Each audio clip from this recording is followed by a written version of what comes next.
Prime news, क्योंकि सच जरूरी है। नमस्कार, आप देख रहे हैं प्राइम न्यूज। मैं हूं आपके साथ जब्बार खान। ईवीएम पर घमासान तब से मचा है जब से विधानसभा चुनाव में बीजेपी की उत्तर प्रदेश और उत्तराखंड में प्रचंड बहुमत हासिल हुई है। या यूं कहें कि कांग्रेस हो, सपा हो या फिर बीएसपी, केजरीवाल की आम आदमी पार्टी की 5 राज्यों में विधानसभा चुनाव में बुरी तरीके से शिकस्त। राजनीति के बीच इलेक्शन कमीशन ने भी अपनी बात रखी। चूंकि मामला ईवीएम पर सवाल का था, लिहाजा इलेक्शन कमीशन पर उठने वाले सवालों का जवाब देने के लिए चुनाव आयोग ने ईवीएम पर सवाल उठाने वाली पार्टियों को हर एक पॉइंट के जरिए अपने तर्क देकर के समझाया कि क्यों ईवीएम में गड़बड़ी नहीं हो सकती। बावजूद इसके पार्टियों के सवाल उठते रहने पर इलेक्शन कमीशन ने राजनीतिक पार्टियों को ईवीएम हैक करने का खुलासा और खुला हुआ दरअसल एक चैलेंज दिया।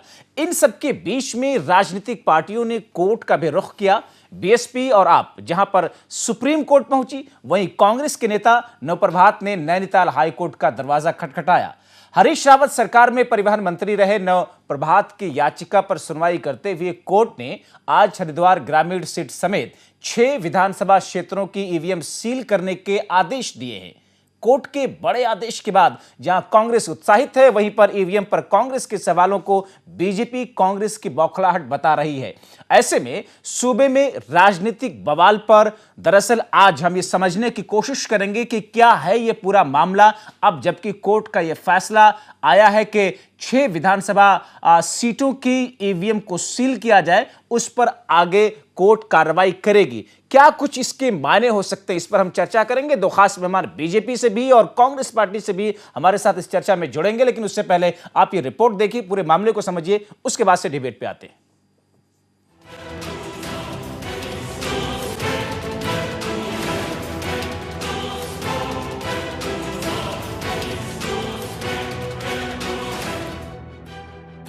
चुनाव के बाद से ईवीएम पर विवाद लगातार बना हुआ है।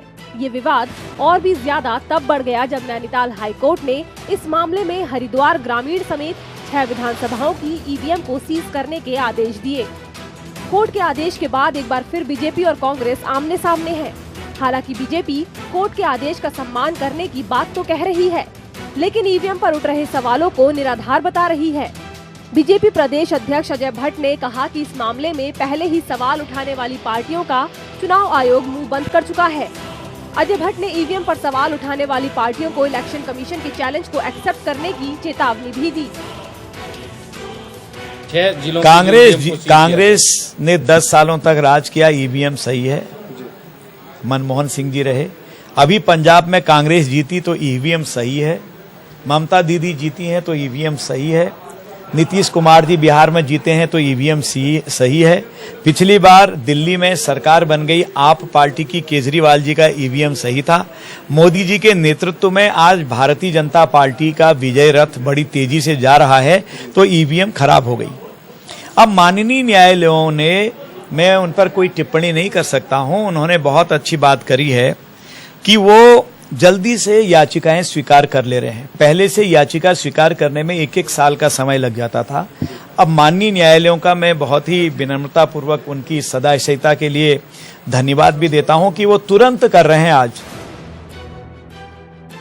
जहां बीजेपी कांग्रेस को ललकार रही है, वहीं कांग्रेस को नैनीताल हाईकोर्ट के आदेश से उम्मीद बंधी है। नेता प्रतिपक्ष इंदिरा हृदयेश का कहना है कि जब ईवीएम का सच बाहर आएगा तो बड़ा खुलासा देश के सामने आएगा। वहीं नेता प्रतिपक्ष इंदिरा हृदयेश ने कहा कि जब ईवीएम का सत्य निकलकर सामने आएगा तब बहुत बड़ा खुलासा पूरे देश के सामने आएगा। साथ ही उन्होंने कहा कि पूर्व मंत्री नवप्रभात काफी तैयारी के साथ हाईकोर्ट गए थे, जिसके बाद ये फैसला आया है। हाँ, देखिए, हमारे पूर्व मंत्री जी गए थे इसमें। नवप्रभात जी ने 2-3 महीने अध्ययन करके, 1 पूरे महीने अध्ययन करके कागजात की रिपोर्ट के साथ प्रस्तुत किया। हाई कोर्ट ने रोक लगा दी कुछ को और सील कर दिया गया। आज ही सूचना है, उन्हें सील कर दिया गया। जब सील खुलेगी तो वो तथ्य सामने आएंगे कि जो कुछ कोर्ट में पेश किया गया वो सत्य है या नहीं। यदि सत्य होगा तो एक बहुत बड़ा खुलासा राष्ट्र के सामने होगा और हमारे राज्य के सामने होगा। आपको बता दें कि विकास नगर से चुनाव हारने वाले कांग्रेस के नेता नवप्रभात ने हाईकोर्ट में ईवीएम में गड़बड़ी की शिकायत की थी। नवप्रभात की याचिका पर सुनवाई करते हुए नैनीताल हाईकोर्ट ने पूर्व सीएम हरीश रावत की चुनावी सीट हरिद्वार ग्रामीण समेत 6 विधानसभा सीटों की ईवीएम को सील करने के आदेश दिए हैं। इस मामले में हाईकोर्ट ने राज्य सरकार, चुनाव आयोग और सभी जीते हुए प्रत्याशियों से 6 हफ्ते में जवाब देने को कहा है। जिन विधानसभा क्षेत्रों की ईवीएम सील करने के आदेश दिए हैं वो हैं देहरादून जिले की राजपुर रोड, रायपुर, मसूरी और हरिद्वार जिले की BHL, रानीपुर, हरिद्वार ग्रामीण और टिहरी की प्रताप नगर। वहीं विकास नगर की ईवीएम सील करने के आदेश पहले ही हाईकोर्ट दे चुका है। अब सबकी निगाहें 6 हफ्ते बाद हाईकोर्ट में होने वाली सुनवाई पर टिकी है। देहरादून से रजत नेगी की report, prime news.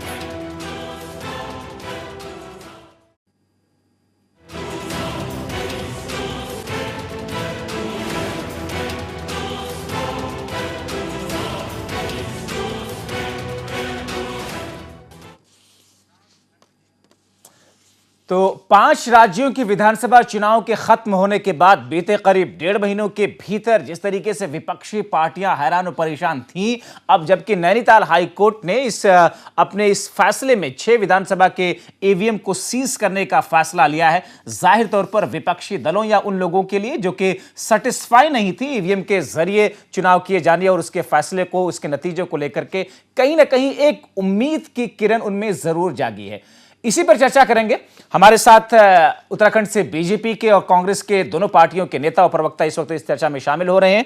RP Raturi ji Congress party के प्रवक्ता हैं, आपका शुक्रिया के साथ में स्वागत, और साथ ही साथ राजकुमार पुरोहित जी नेता बीजेपी, आप दोनों का स्वागत है।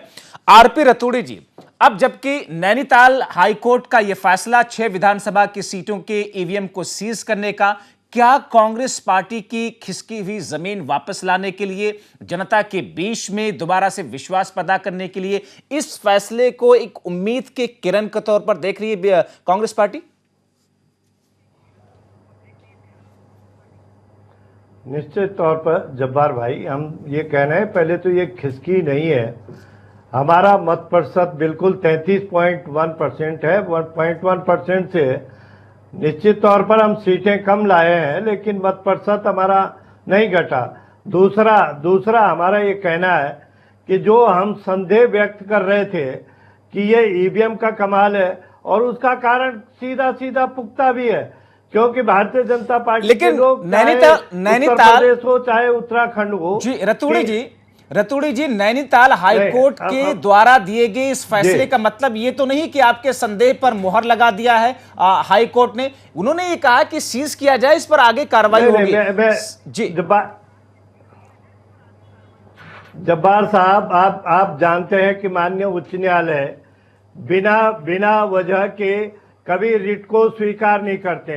जब उनको कहीं ना कहीं कुछ लौकुना मिलता है, कुछ ना कुछ लगता है कि इस मामले में कुछ संदेह है, कहीं ना कहीं कुछ गड़बड़ है, तो ही ये रिट उन्होंने स्वीकार की है, अन्यथा वो रिट खारिज करते हैं। ये हाई कोर्ट और सुप्रीम कोर्ट का मामला होता है, ये दूसरे न्यायालयों का नहीं है कि वैसी बेवजह की वो रिट स्वीकार कर ले। नहीं, ठीक है, एक वक्त था कि सालों साल लग जाया करते थे, जैसा कि हमने इस अपनी रिपोर्ट के अंदर बीजेपी के प्रवक्ता की वो बाइट सुनाई, वो उनका वर्जन सुनाया कि सालों लग जाते थे कोर्ट को, अदालतों को ऐसी पिटीशंस को, ऐसे रिट को एक्सेप्ट करने में। अच्छी बात यह है कि अब बहुत जल्दी कोर्ट इन तमाम चीजों को एक्सेप्ट कर रहा है। राजकुमार पुरोहित जी, क्या ये बीजेपी इस फैसले को, हाईकोर्ट के इस निर्देश को एक झटके के तौर पर देख रही है? बिल्कुल नहीं, क्योंकि माननीय उच्च न्यायालय का जो भी आदेश है अभी एक प्रक्रिया के तहत है, और ये प्रक्रिया अभी प्रारंभ हुई है। और देखिए, कोर्ट प्रक्रिया में, न्यायिक प्रक्रिया में कोई भी अगर रिट दाखिल की जाती है तो उसके गुण दोष के आधार पर उसका निस्तारण होगा। वर्तमान में ये टेक्निकल मुद्दा एक है जिसकी जांच शायद माननीय उच्च न्यायालय कराना चाहेगी।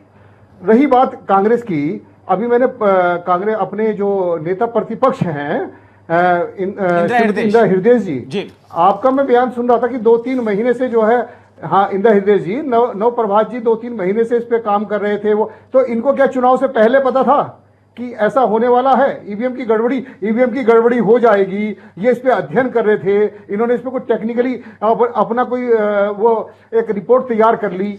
जाहिर तौर पर इंदिरा हृदयेश का ये बयान, उनको लगता है क्योंकि मुंगेरी लाल के हसीन सपने जी, इंदिरा हृदयेश का ये बयान कहीं ना कहीं देख रही है ना, कहीं एक कंफ्यूजन क्रिएट करता है। जी, आरपी रतूड़ी जी, जैसा कि राजकुमार जी ये कह रहे हैं कि इंदिरा हृदयेश जी ये कह रहे थे कि 2-3 महीनों से इस पे वर्कआउट चल रहा था, तो क्या ये माना जाए कि कांग्रेस पार्टी को इस बात का पहले से अंदेशा था कि ये तमाम चीजें होंगी इस चुनाव के अंदर या हो सकती हैं, इसलिए पहले से उन तमाम चीजों पे वर्कआउट कर रहे थे, या इसे स्लिप ऑफ टंग माना जाए इंदिरा हृदयेश का? ये जब्बार साहब, ये स्लिप ऑफ टंग है। ये निश्चित तौर पर जब रिजल्ट आया उसके बाद ही उन्होंने जब, और उन पर भी दबाव था, जब कई गांवों के लोगों ने कहा कि हम एफिडेविट देते हैं, हमने वोट नहीं दिया, हमने कांग्रेस को दिया, उसको जब पुख्ता करने के लिए जब उन पर भी दबाव पड़ा तो उन्होंने कहा कि जब पूरा का पूरा गांव कह रहा है कि हमने वोट भाजपा को नहीं दिया और उस मशीन में कैसे उस गिनती में आ गया, निश्चित तौर पर कहीं ना कहीं गड़बड़ी थी और उस दबाव में उनको जाना पड़ा और न्याय की बात कहने के लिए, अपनी बात कहने के लिए। और जब हमको लगता है कि निश्चित तौर पर ऐसा कोई काम भारतीय जनता पार्टी ने उत्तराखंड में नहीं किया था, हमारे 2.5 साल में जब 2013 में आपदा आई थी, उसके बाद माननीय प्रधानमंत्री जी ने एक बार भी आने का कहीं पर कोशिश नहीं करी कि मैं उत्तराखंड को देख पाऊं, तो वोट कैसे देता? कर्मचारी यहाँ पर सबसे अधिक है। ये एक सवाल है, ये एक वैलिड पॉइंट हो सकता है कांग्रेस पार्टी की तरफ से।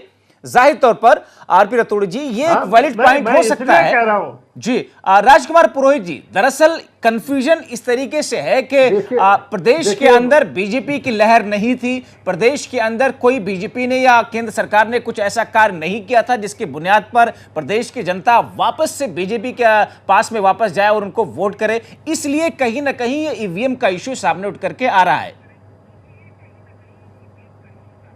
नहीं, जब्बार जी, इसमें मैं आपको ये कहना चाहता हूं कि भारतीय जनता पार्टी की लहर सिर्फ उत्तराखंड और उत्तर प्रदेश की बात ना करें, आप पूरे भारतवर्ष में चल रही है, हर जगह। अभी दिल्ली में एमसीडी के चुनाव में भी परिणाम आप लोगों ने देख लिए। रही बात यह कि अगर आप ये कहते हैं कि उत्तराखंड में ऐसी कोई लहर नहीं थी, तो कांग्रेस को ये देखना चाहिए कि कांग्रेस को ईवीएम की जांच नहीं करानी चाहिए, कांग्रेस को कोर्ट में जाना चाहिए था अपने उन घोटालों की जांच कराने के लिए कि जो उन्हें करे, जो घोटाले इन्होंने कर दिए, जो डेली शराब पिला पिला के इन्होंने लोगों को बेहोश कर दिया और लोग परेशान हो गए, और जो इनके घोटाले थे, जो खनन में इनका जो प्रणाली जो थी, खनन की प्रणाली थी, लूट खसोट की प्रणाली थी, ट्रांसफर पोस्टिंग में जो पैसे की प्रणाली थी, वो सब प्रणाली इनको लेकर बैठ गई। इनकी कथनी और करनी में फर्क था, और इसलिए जो उत्तराखंड की जनता, जो देवभूमि की जनता है, जाहिर तौर पर दरअसल दो चीजों की वजह से, भारतीय जनता पार्टी दो चीजों की वजह से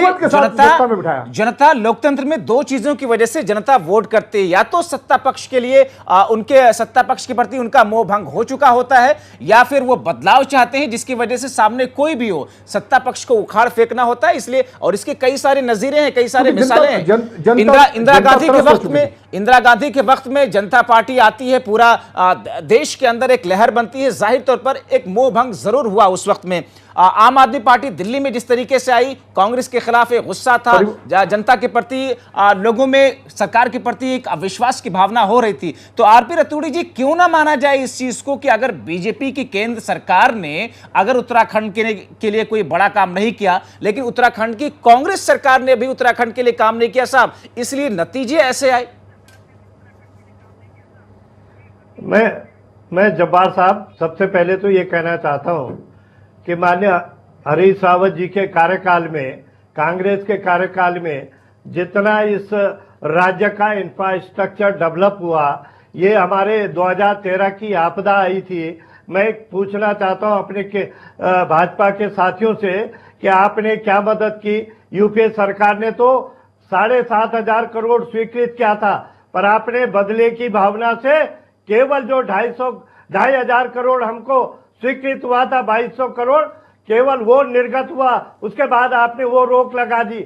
आपने उसके बाद ग्रीन बोनस नहीं दिया, आपने एनजीटी की मार रखी, आपने पानी और जंगल और जमीन का अधिकार हमसे छीना है, तो आप किस आधार पे? मैं ये कहना चाह रहा हूँ, लेकिन रतूड़ी जी, केवल राज्यसभा यही दरअसल वो चीजें, दरअसल यही वो चीजें हैं, आपके दावे लाखों। जब्बार साहब जी, मैं आपकी बात पूरी सुन रहा हूँ। दरअसल उसी में एक सवाल और जोड़ दूं कि आपके दावे लाख, बता रहा हूँ, आप ये बताएं। जी नहीं, मैं आपसे पूछना चाहता हूं, आपके लाख दावे हो, हरीश रावत सरकार ने बहुत कुछ किया, केंद्र सरकार ने बहुत, यूपीए की सरकार ने बहुत कुछ किया, लेकिन जनता ने नकार क्यों दिया? क्या वाहिद इसका रीजन ये माना जाए कि साहब ईवीएम में गड़बड़ी की वजह से, ईवीएम के अंदर टैंपरिंग की वजह से ये सारे के सारे नतीजे सामने आए? जब्बार साहब,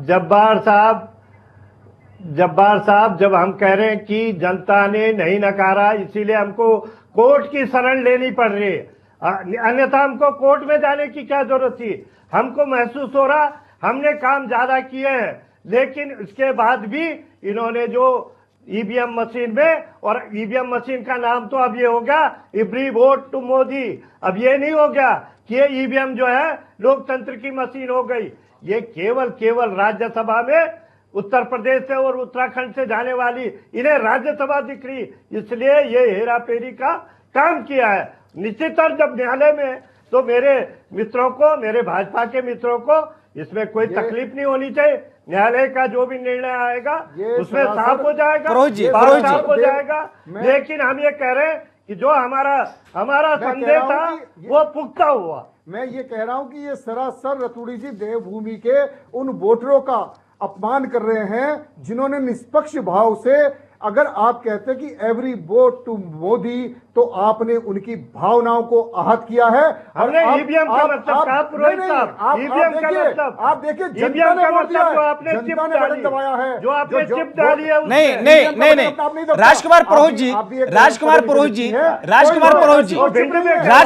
जी, दरअसल EVM for every vote for Modi का जिक्र आरपी रतूड़ी जी इसलिए कर रहे हैं क्योंकि अभी योगी आदित्यनाथ ने अपने एक भाषण में ईवीएम का मतलब बताया कि एक बात कहना चाहूंगा, एवरी वोट फॉर मोदी।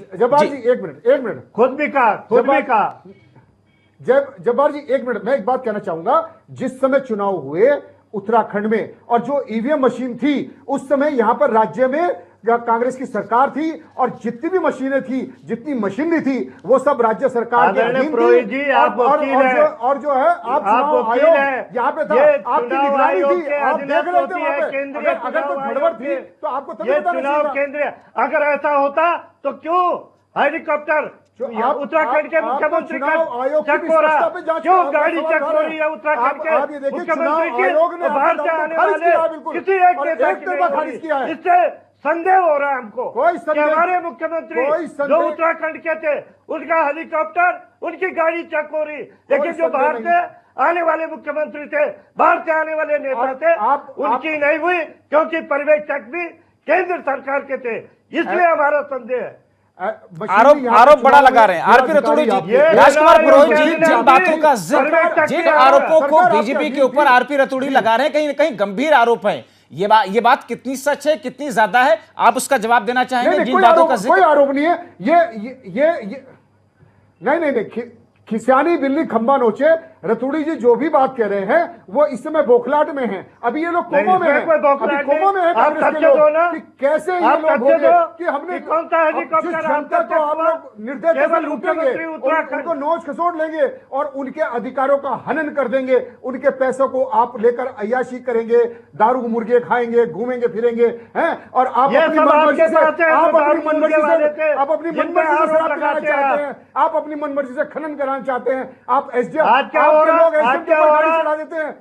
पुरोहित जी, आज क्या हो रहा है? जनता देख रही थी, आप शराब के लिए जनता ने नीति बदल रहे, सड़कों का नाम बदल रहे, कांग्रेस के लोगों को स्वीकार करना चाहिए।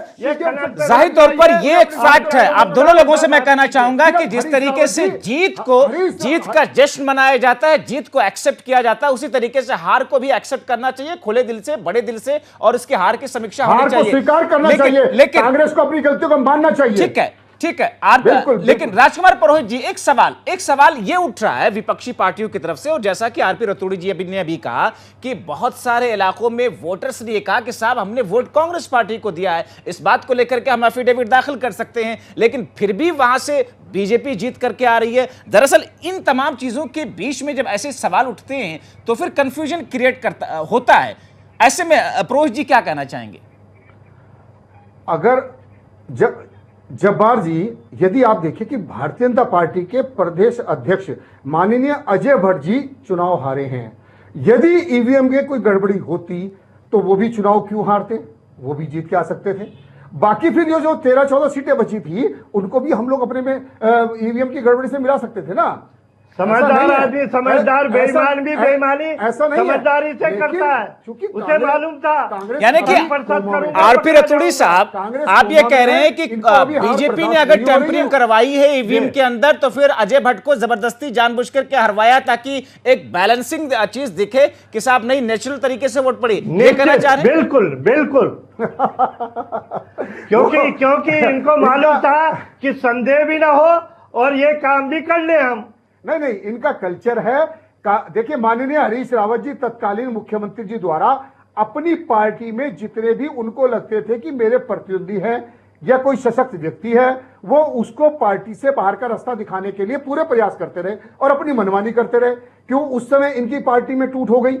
क्यों ये उस समय रोक नहीं पाए? उस समय भी क्या हमने कुछ कर दिया था? अगर अपने नेताओं से कोई विरोधाभास था, कोई बातचीत में कमी थी, कोई कन्वर्सेशन इनका आपस में नहीं हो पा रहा था, उनकी बातें नहीं मानी जा रही थी, तो उसमें भी क्या भारतीय जनता पार्टी ने कुछ कर दिया?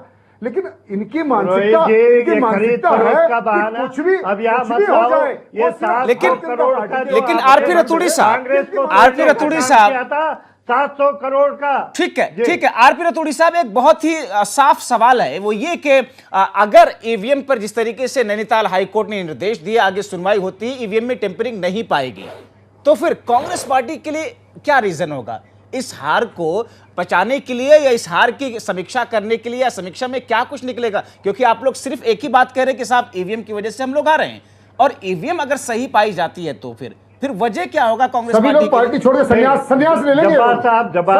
संन्यास ले लेंगे। जब्बार साहब, संदेह कब होता है? संदेह का कोई कारण होता है। मैंने कहा नहीं, ठीक है, मैं उन बातों को नहीं कह रहा हूं, मैं कह रहा हूं आपका हक है, आप संदेह जताएं जिन चीजों की बुनियाद पर आपका संदेह हो रहा है, लेकिन कोर्ट की सुनवाई के बाद में अगर ईवीएम सही पाए गए तो संदेह क्यों होगा? नहीं, अगर कोर्ट की सुनवाई के बाद में अगर ईवीएम सही पाए जाते हैं तो फिर कांग्रेस पार्टी के लिए अपने लिए वजह क्या होगी कि जनता ने नकारा क्यों? बात तब है, नहीं तब आपके सामने फिर आएंगे, बात करेंगे। अभी तो न्यायालय, माननीय उच्च न्यायालय ने स्वीकार करके इन पर संदेह व्यक्त कर दिया है। अभी कांग्रेस पार्टी को हार की कोई और वजह नहीं दिख रही, कोई और वजह नहीं दिख रही रतूड़ी साहब, ईवीएम के अलावा कोई और वजह नहीं दिख रही अभी? नहीं, बिल्कुल, क्योंकि इन्होंने जब्बार साहब, मैं इसलिए कह रहा हूं कि यहाँ इन्होंने कुछ अच्छा किया होता। 2014 में माननीय प्रधानमंत्री जी ने जो कहा था कि काला धन लाऊंगा, 15 लाख दूंगा, अच्छे दिन लाऊंगा, बेरोजगारों को नौकरी दूंगा, तो उत्तराखंड का आदमी सोच सकता था कि हम इनको वोट दे रहे हैं। आप उत्तराखंड में देखें, हरीश रावत जी ने इतने लोगों को पेंशन के दायरे में लिया है।